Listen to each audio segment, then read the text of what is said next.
Youth club والوں کو کوسنا مناسب ہے یا نہیں؟ وہ عالم دین نہیں ہے، مگر رسول کی اس حدیث کے مطابق کہ میری طرف سے لوگوں کو احکام الہی پہنچا دو، اگرچہ ایک آیت ہی ہو، تو پھر یوتھ کلب والوں کے دعوتی سرگرمی پہ تنقید کیوں کیا جا رہا ہے اور کہ عالم دین نہ ہونے کو نشانہ کیوں بنایا جا رہا ہے؟ دیکھیے، پہلی بات تو یہ ہے کہ دنیا کے ہر میدان میں آپ جانتے ہیں کہ اس میدان کے ماہرین کی طرف رجوع کیا جاتا ہے۔ جب آپ ایک طرف یہ کہتے ہیں کہ وہ عالم دین نہیں ہے، دوسری طرف یہ کہتے ہیں نہیں ہم ان کو سنیں گے بھی، ان کے کی باتوں کو عام کریں گے، آپ خود بتائیں کہ آپ کا یہ معیار کیسا ہے؟ آپ بتائیں، اس میں کوئی لمبی چوڑی بات نہیں۔ اور رہی بات جہاں تک، دو باتوں میں بڑا فرق ہے، یاد رکھیں۔ بلغوا عنی ولو آیا، بلغوا عنی ولو آیا، تم جو ہے آیت میری طرف سے پہنچاؤ، چاہے ایک آیت ہی کیوں نہ ہو۔ یہ ٹھیک ہے، پہنچانے والے کو کہا جا رہا ہے، اس پہ ہم بات کریں گے، لیکن کیا اس کا مطلب یہ ہے کہ دو آیتیں بھی کسی کو معلوم ہو تو اس کو مفتی بنا کے اس سے سوالات پوچھو؟ آپ علماء ہیں، دو باتوں میں فرق ہے۔ بھائی میرے پاس کچھ ہے، مجھے کہا جا رہا ہے جو تمہارے پاس سے دوسروں کو پہنچا۔ کیا اس کا مطلب یہ ہے کہ آپ سے کہا جا رہا ہے کہ دو آیتیں بھی مجھے معلوم ہو تو اب سارے لوگ مجھے مفتی بنا کر آپ کے سارے مسائل مجھ سے پوچھیں؟ لیکن ایک بات یاد رکھیے، اہل علم نے بڑی باتیں کہیں، میں ساری نہیں ذکر کروں گا۔ اہل علم نے یہ بات لکھی ہے کہ نیم حکیم خطرہ جان، نیم ملا خطرہ ایمان۔ اس کو آپ مقولے کے طور پہ مت لیں، یہ سچائی ہے بہت بڑی۔ آپ اگر دیکھنا چاہیں پچھلے 10 سال کے اندر جتنے اس قسم کے نوجوان جو غیر عالم ہیں، انہوں نے جو مسائل رکھے ہیں نا، ایسی بڑی بڑی غلطیاں، بھیانک غلطیاں انہوں نے کی ہیں۔ غلطی علماء سے بھی ہو سکتی ہے، لیکن فرق کہاں ہے معلوم؟ ان سے جو غلطیاں ہوئی ہیں یا ان سے جو غلطیاں، دونوں میں بڑا فرق ہے۔ کسی دن موقع ملے تو انشاءاللہ اس پر تفصیلی بات کریں گے کہ کیا کیا غلطیاں۔ جیسے ابھی آپ جانتے ہیں ایک نوجوان نے، شاید کسی یوتھ کلب کے بھی تھے اور ایک اسی پڑوسی ملک کے ایک اور، انہوں نے کہا کہ دجال جب آئے گا تو سب سے زیادہ پیروکار اس کے علماء ہوں گے۔ اب آپ کو لگے گا یہ معمولی غلطی، یہ غلطی نہیں۔ حتیٰ کہ میں نے سنا ان میں سے ایک صاحب جواب دے رہے تھے ایکیڈیمک ایرر ہے، یعنی ایک جو ہے مطلب غلطی ہے، بس نہیں، یہ پوری جو ہے بنیاد کو ہلانے والی غلطی ہے۔ آپ نے پوری امت پر اعتماد علماء پر سے ختم کر دی، جبکہ بیسیوں آیتیں، سینکڑوں حدیثیں ایسی ہیں جو امت کو اپنے علماء سے جڑنے کی بات کرتی۔ آپ نے ایک جملے میں ان ساری آیات اور احادیث کو بے بنیاد کرا کے، ایسی غلطیاں ان سے ہوتی ہیں۔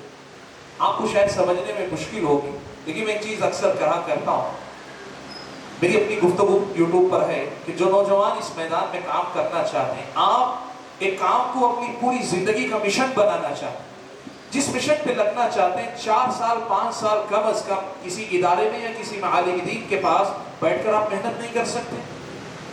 ساری زندگی آپ لگانا چاہتے ہیں، لیکن آپ اس کے لیے محنت کر کے سیکھنا نہیں چاہتے، بغیر سیکھے کرنا چاہتے ہیں۔ یہ کہاں کا طریقہ ہے؟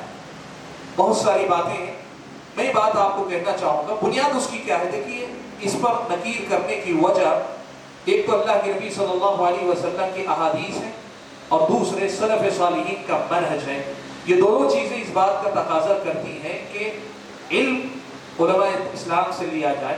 باقی دوسرے کیا کرتے ہیں، یہ سرے سے دوسرا ہی مسئلہ ہے، یہ کمپیریزن نہیں۔ میں نے دیکھا بہت سارے لوگ اسی انداز میں لیتے ہیں کہ یہ علماء کا حسد ہے، علماء کا جلن ہے علماء کی، کہ یہ جو ہے ان کی پاپولیرٹی سے جلتے ہیں، یا ان کی مارکیٹ چھن جا رہی ہے، فلاں کر، یہ سب چلتا رہے گا، لوگ بولتے رہیں گے۔ میں نے جیسے کہا ابھی گفتگو میں انکار منکر کے سلسلے میں معیار شرعی رکھیں، کتاب و سنت کی تعلیمات کی روشنی میں آپ دیکھیں کہ اس قسم کے لوگوں پہ نکیر کرنا کیا شریعت میں اس کی کوئی بنیاد ہے کہ نہیں؟ اگر بنیاد ہے 10 بار کریں گے چاہے لوگ اسے کوئی بھی نام دیں، اور اگر اس کی کوئی بنیاد شرعی نہیں ہے تو پھر ظاہر بات ہے یہ آپسی لڑائی جھگڑے کی ہوگی۔ اور میں ذمہ داری کے ساتھ یہ کہہ رہا ہوں، کسی پر بھی، آپ نے یوتھ کلب کا پوچھا، میں جنرل بات بتا رہا ہوں، کسی بھی غیر عالم کو دینی مسائل میں فتویٰ دینے، دینی مسائل میں اسٹیج سجا کر بیٹھنے اور باقاعدہ کھڑے ہو کر کہنا آؤ مجھ سے پوچھو، یہ جو انداز ہے کسی کو بھی اجازت اسلامی شریعت نہیں دیتی۔ میں اپنی ذمہ داری کے ساتھ یہ بات کہہ رہا ہوں، واللہ اعلم۔ انکار منکر کو اور بہتر سمجھنے کے لیے چند کتابوں کے مطالعے کی طرف رہنمائی کریں۔ میرے نظر میں سب سے اچھا جو اس سلسلے میں ہے وہ یہ کہ آپ جو ہے حدیث کی جو شروحات ہیں، جیسے مثال کے طور پر